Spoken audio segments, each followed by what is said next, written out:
If you've ever grown a garden, particularly if you've ever grown tomatoes, you may have seen these guys. These are called hornworms.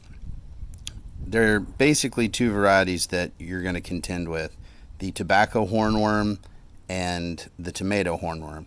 These have these red horns and these black dots along the stripes, as you can see right there. And these are tobacco hornworms, but as you can see, that's a dead leaf they're on, and they are going to town. They will shred and skeletonize a tomato crop in no time if you don't get them under control. The telltale sign that you're looking for is their droppings, also known as frass. There's an example, and there's an example. And you'll see these things around your tomato plants. There's a couple of options. You can spray your plants with soapy water, which will make these guys wiggle, and then you can see them because, as you can tell, they're pretty well camouflaged, and when they wiggle, you can just pick them off. There's insecticides and other options you can go with. Sometimes you'll see them with little white bumps coming off of them.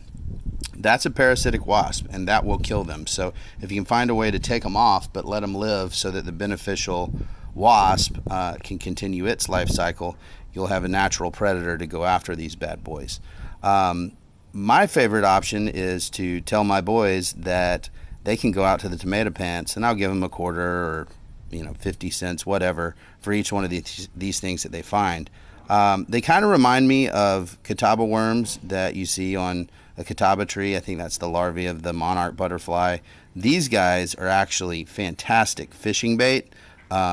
Their skins are really dense. Chickens love them. Bearded dragons and some kind of lizards generally love eating these guys. Like I said, fishing is fantastic because you can take one of these and you can catch a bunch of fish with it, because this outside, particularly on these big guys, will last a really long time.